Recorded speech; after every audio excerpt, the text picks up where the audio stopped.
That afternoon, under a white sky and opaque heat, the city seemed to have stopped, as if waiting for a gesture of courage that no one knew where it would come from. The dealership's chrome sign gleamed like a promise of grandeur, and the glass doors reflected the comings and goings of people with impeccable cars, expensive perfumes, and a sense of urgency. It was in this setting, where the smell of new cars mingled with vanity, that Jonas entered, his overalls clean but marked with grease that no amount of soap could completely erase. He walked slowly, absorbing the atmosphere like someone testing an engine with their ear, obedient, attentive, almost silent. Each step sounded different on the polished pavement, and in the background someone chuckled softly, not at the joke, but at his attire. The salesman with the sharp smile saw in him a chance to alleviate boredom, mockery disguised as politeness. "Swipe your card if you're that rich," wasn't uttered yet, but it was ready on the trigger, polished to wound without seeming aggressive. Clara, the receptionist, noticed first that there was something in Jonas's gaze that didn't match his supposedly shallow pockets. It was a gleam of someone who knows the price of things and the value of people. The security camera blinked, the air conditioning sighed, and the exact moment the salesman's fingers touched the door handle of the most expensive car in the showroom to display borrowed power, the story fell into place on a path of destiny. A simple man entered just to look. The city, however, was about to confront its own reflection. Before we delve into this amazing story, tell me which city and state you're watching from. Leave a comment and I'll reply with gratitude. And while you're at it, subscribe to the channel, turn on notifications and like this video. We want to share more stories like this. Jonas wasn't in a hurry because time had never treated him kindly. He learned early on that those who run without knowing the way only arrive more tired. He ran his hand over the graphite sedan's bodywork as if recognizing an old friend in disguise. It wasn't just metal and varnish, but the result of gears in perfect harmony. The salesman, Raphael, appeared with a voice trained to go up and down like an escalator, always ready to take the customer where he didn't want to go, but believed was inevitable. "Good afternoon, sir. This model is a little different from what you usually drive, isn't it?" The phrase came dressed in a smile, but shod with disdain. Jonas replied with the serenity of someone who had learned to fit the world in his pocket. "I just came to look. I'd like to know how engines are communicating these days." Raphael, noticing the audience of 2 or 3 curious onlookers with boutique shopping bags, puffed out his chest. "The engine talks to whoever pays for it, my friend. Do you know this one? Try to guess how many horsepower. By the way, swipe your card if you're that rich. We'll have it prepared right away."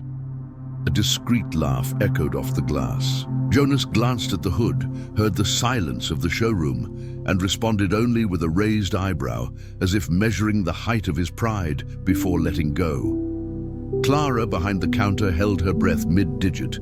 The manager, Mr. Augusto, reflexively turned around, noticing the tone shifting from professional to personal. Jonas leaned over, opened the door with the care not of a poor man, but of an owner, and pointed to the pedals. "Fine alignment, new brake pads, but the brake pedal has a slight noise that doesn't match the rest. Must be the new batch, right?"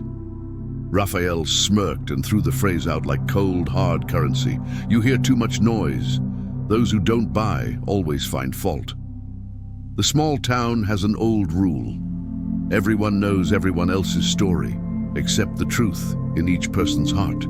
That's why when Jonas began to speak, he didn't give a lecture, he brought memories.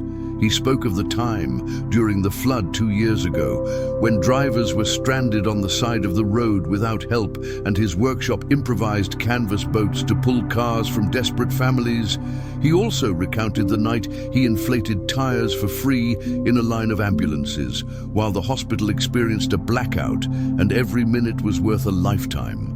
It wasn't a speech. It was notes thrown into the air like someone tuning a piano before a concert. Raphael interrupted impatiently. Nice, but this is a car dealership, not a church choir. If you want to continue with this guided tour, we charge, you know? The audience laughed again, a short smirk, the kind that's meant to be short-lived. Jonas didn't ask permission.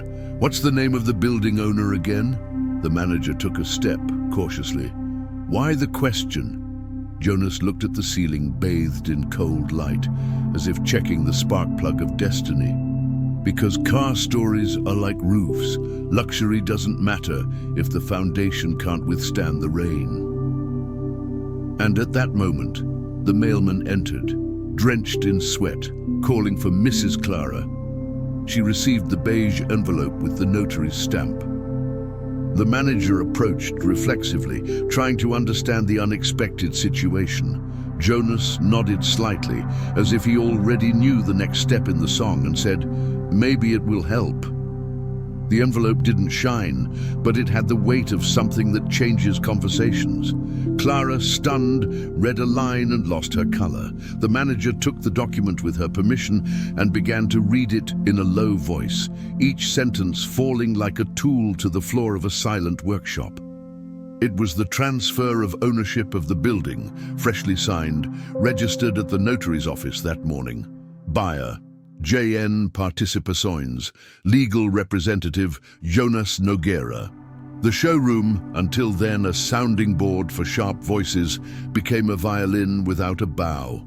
Nothing came out, only vibrated. Raphael tried to laugh. It must be a prank. JN could be anyone. Jonas took 2 more steps, each one sweeping the shine from the floor like someone switching off lights one by one. Sometimes, anyone is the one who replaced the school bus engine when the bidding process was delayed, Raphael. Sometimes anyone kept the city's garbage truck running when the funds didn't arrive. Sometimes anyone is the one who never took a picture of the good they did. The manager, already flushed, approached with the composure of someone trying to brake on a wet road. "Mr. Jonas, so you are..." Jonas spared the embarrassment. "I'm the new owner of the building, and as my first act I want to talk about customer service training and a policy of respect within the store."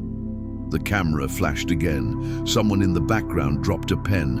Raphael hardened his jaw in an automatic gesture of self-defense.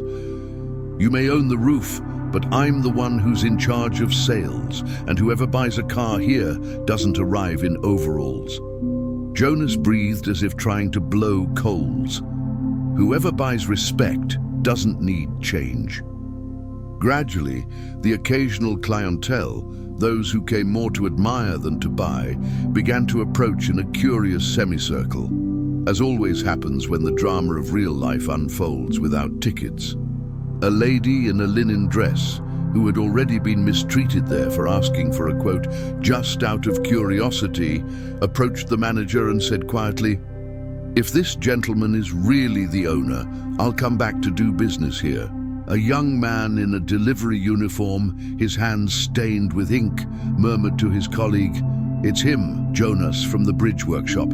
He once fixed my motorcycle on credit." The reputation ran invisibly, pulling threads of memory like someone sewing a cracked bumper. Jonas didn't strike a heroic pose. He adjusted the zipper of his overalls and went to the cheapest car in the showroom, a white hatchback that no one had noticed since early on. He opened the door and said to Clara, not to Raphael, "This one is fuel-efficient, honest maintenance. Parts are easy to find." Anyone who understands small towns knows that reliability is worth more than shine. Clara reflexively wrote it down, her fingers now steady, her voice regaining its timbre. "Sir, do you want me to call someone from the finance department, Mr. Jonas?"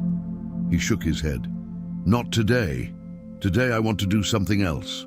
He turned to the lady in the linen dress, who was already thinking of leaving so as not to witness the embarrassment of others. "You came here one day, and they asked you not to touch without a credit card, didn't you? Well then, Choose the car you need. The first service is on me, along with a defensive driving course that I'll ask the City Hall to extend to the mothers of the city. The word City Hall sparked an eye in Raphael, realizing that the territory had become larger than the shop windows. Raphael tried to regain control of the show with the weapon he considered infallible, the theatrics of price. Mr. Jonas, if the subject is reviewing process is fine, but let's get down to business, the purchase. Do you have a card? A check? What do you have? The phrase, delivered with that hint of venom, meant to be subtle, wounded just enough to be noticed. Jonas crossed his arms, not in a gesture of confrontation, but to wait for the act to end. When you told me to swipe my card, it wasn't a question. It was a sentence. You thought my silence was poverty. You were almost right. My silence is a choice. The manager, in a gasp of survival, intervened with a tone of difficult reconciliation. Raphael, please. But Raphael, cornered by his own reflexes, doubled down. I'm here to separate the curious from the buyers. Miss Clara knows, the store knows, and you will know too. In here, whoever pays is in charge. Jonas nodded as if assessing the vibration of a belt. Then let's pay the lesson, so it's worth it.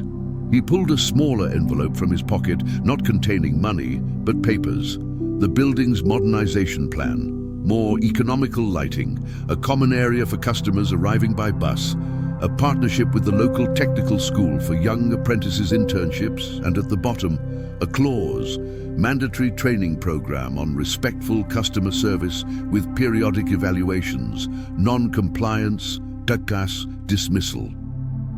The signature was his, the date, yesterday. The building was purchased yesterday. Respect comes in today. Clara felt her whole body align, like someone finally finding firm ground after weeks of walking on sand. Rafa opened his mouth, but couldn't find the words to fit it. The fabric of sarcasm, when truly wet, shrinks and covers no one. The manager, realizing that a bloodless solution was the only way, took a deep breath and did what one never does in public. He admitted it. Mr. Jonas, on behalf of the store, I apologize. This is not the standard we want. We will fix it. Jonas didn't let the scene turn into gratuitous humiliation. He eased the weight with a gesture of someone loosening a screw at the right moment. There's no need for theatrics. Correcting is more beautiful when there's no audience. And there's one thing that's non-negotiable: dignity. It's not a freebie. It's not an accessory. The lady in linen, with teary eyes carrying stories older than her own surname, chose a modest sedan and smiled at Clara. I'll finance it, and I'll come back here for the inspection. This time, I want to ask what I still don't understand. The delivery boy, encouraging the courage that only appears when the first voice dares to speak, approached and said, I'll also get a quote for a used pickup truck. And if there isn't one here, I'll point you to someone who does. One by one, their eyes learned to look straight ahead, not from above. Raphael, for his part, was experiencing the unprecedented sensation of being on the wrong side of the shop window. Neither the shine of the metal, nor the smell of leather, nor the makeup of the speech could hide the dust that had risen from his own ego as he stumbled. He approached Jonas, more out of survival instinct than understanding, and attempted one last move. Look, if you own the building, congratulations. But let's be frank, you came in here dressed as a workshop. How was I supposed to know? Jonas didn't raise his voice. He descended, like someone needing to speak to an engine that stalls in neutral. Respect that's only given when you recognize a clothing brand is just expensive praise. True respect is what you offer before you even know who the person is.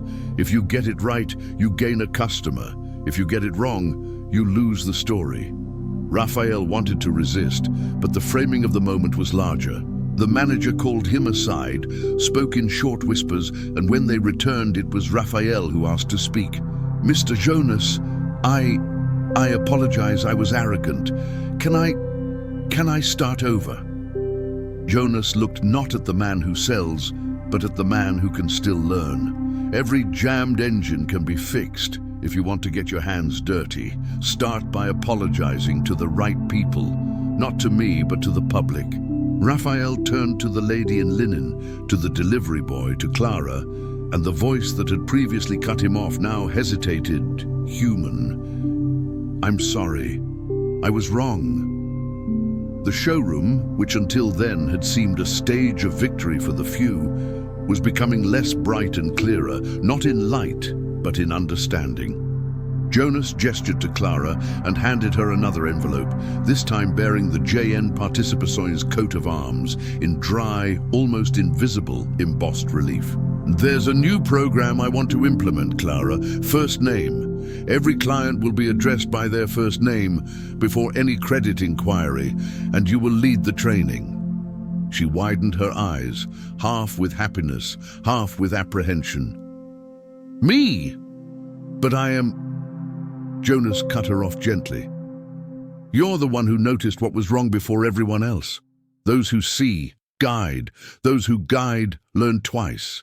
The manager nodded, acknowledging that a new grammar of power was in the air, one that values those who hold doors, not those who knock. Outside, the afternoon was already beginning to lower its head slightly, preparing the city for that fine gold that precedes sunset. The reflection of the sign on the polished floor looked different.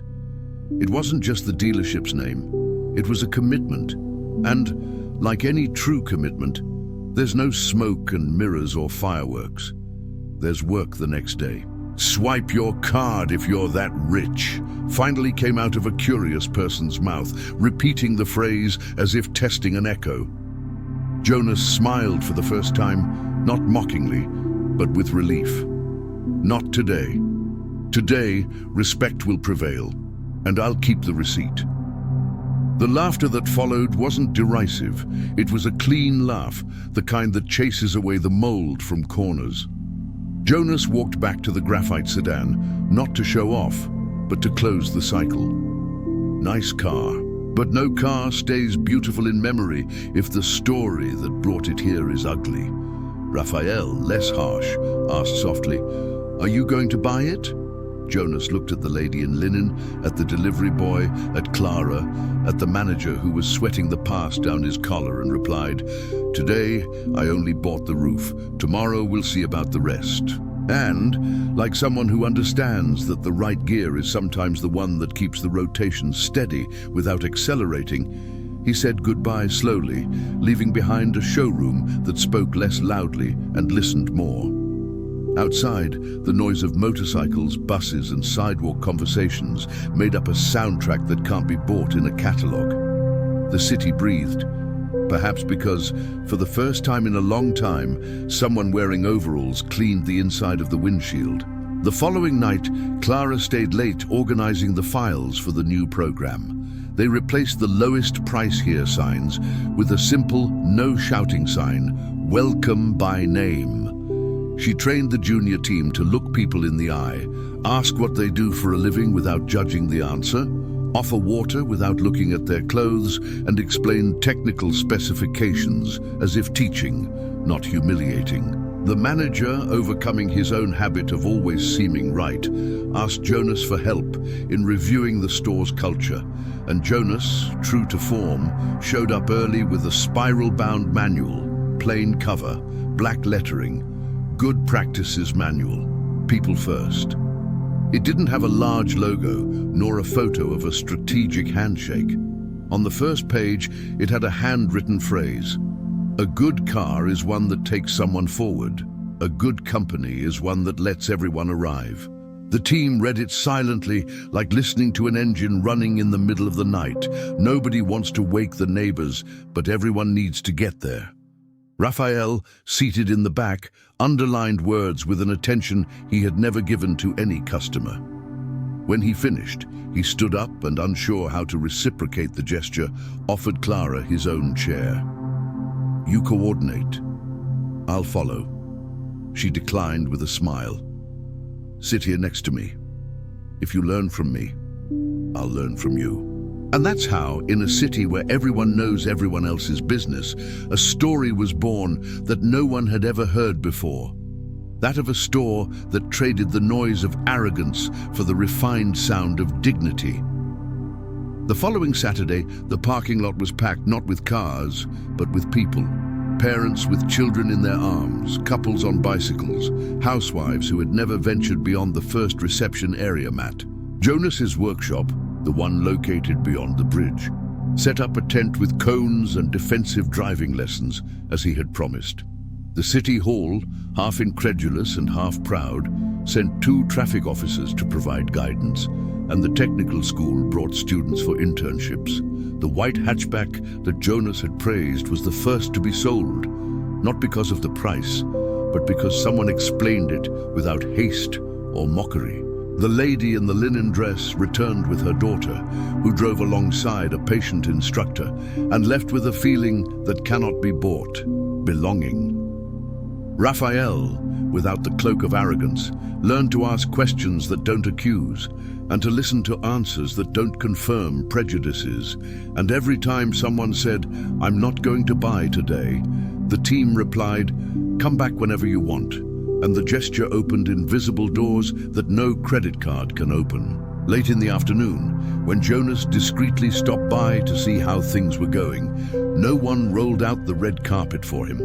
No one made an announcement over the microphone. Clara simply looked up and nodded, like someone checking an engine in the right gear. He responded with a discreet thumbs up, turned his back and left, leaving behind the lesson that no note is needed. Those who truly have power don't need to show it off constantly. They need to use it so that more people can walk without fear. And if some joker were still to whisper, "Swipe your card if you're so rich," the city would now know how to respond without anger, only with common sense. We already swipe it. The bill is paid out of respect. And if this story touched your heart, don't keep it to yourself. Share this video with someone you love. Click now to share it. Like this video, subscribe to the channel, and turn on notifications so you don't miss any of the upcoming stories we're preparing with great care for you.